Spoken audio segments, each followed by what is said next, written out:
સુરતમાં રોજબરોજ હત્યાની ઘટનાઓ સામે આવી રહી છે, ત્યારે વધુ એક હત્યાની ઘટના ગોડાદરા વિસ્તારમાં સામે આવી છે. રાત્રે સૂતેલી પત્નીનું પતિ દ્વારા ચપ્પાથી ગળું કાપી હત્યા કરાઈ છે. રૂમમાં બે દીકરીઓની નજરની સામે જ પત્નીની હત્યા કરવામાં આવી હતી. દીકરીએ માતાનું ગળું કપાયેલું જોઈ બૂમાબૂમ કરી હતી. ત્યારબાદ તેને તાત્કાલિક હોસ્પિટલ ખસેડવામાં આવી હતી, જો કે મહિલાને મૃત જાહેર કરાઈ હતી. રાત્રે સૂતેલી પત્નીનું પતિ દ્વારા ચપ્પાથી ગળું કાપી નાખવામાં આવ્યું હતું. રૂમમાં બે દીકરીઓની નજર સામે જ પત્નીની હત્યા કરાઈ હતી. મળતી માહિતી મુજબ મૂળ અમરેલી જિલ્લાના અને ગોડાદરા પોલીસ સ્ટેશન હદ વિસ્તારમાં આવેલા દેવદ ગામની સન્ડે લગુન હાઇટ્સમાં 35 વર્ષીય નમ્રતા જયસુખભાઈ વાણિયા પરિવાર સાથે રહેતા હતા.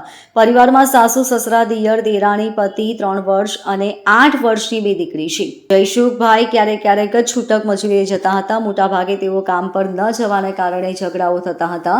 જ્યારે નમ્રતાબેન સાડી અને ચણિયાચોળી સહિતની કામગીરી કરીને આર્થિક રીતે મદદરૂપ થતા હતા. રાત્રે સંયુક્ત પરિવારમાં સાથે જમ્યા બાદ તમામ પરિવારના સભ્યો પોતપોતાના રૂમમાં સૂવા માટે ગયા હતા.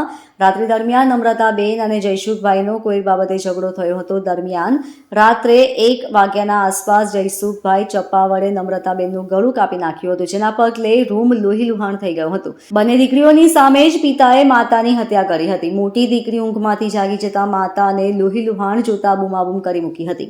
ગોડાદરા પોલીસ સ્ટેશન વિસ્તારમાં આજે વહેલી સવારનો સમય એટલે કે 1:30 ની આસપાસ એક ભાઈ છે કે જેનું નામ જયસુખભાઈ લાખાભાઈ વાણિયા છે. પોતે ત્યાં રહે છે. એમને એમના પત્ની સાથે નોકરી બાબતે તકરાર થઈ હતી અને 1:30 ની આસપાસ એમને એમના પત્નીને ચપ્પુનો ઘા મારી અને એમની હત્યા નિપજાવી હતી.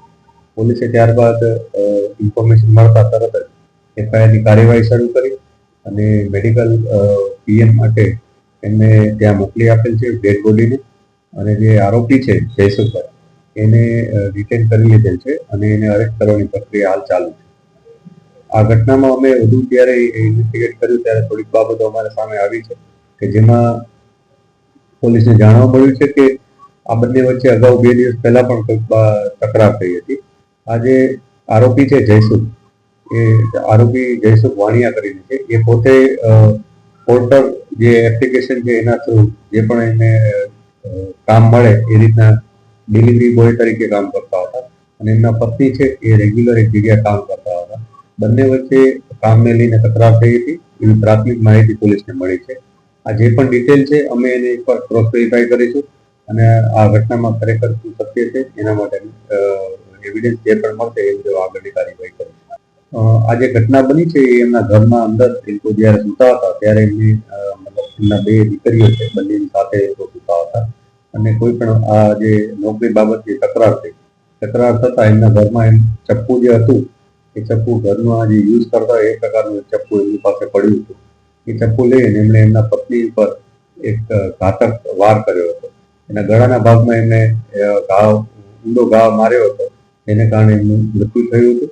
પોસ્ટમોર્ટમ પછી જ અમને ખ્યાલ આવશે કે આમાં ખરેખર કેટલા ઘા માર્યા છે અને બીજા કોઈ મેડિકલ એવિડન્સ મળશે તો એ પણ અમને પોસ્ટમોર્ટમ બાદ જ ખ્યાલ આવશે. પોલીસને ઇન્ફોર્મેશન મળી હતી ત્યાં જ્યારે બનાવ બન્યો ત્યાર પછી અમને સારવાર માટે મેડિકલમાં લઈ ગયા હતા અને ત્યારબાદ પોલીસને ત્યાંથી information. Bureau report LK star news, Surat.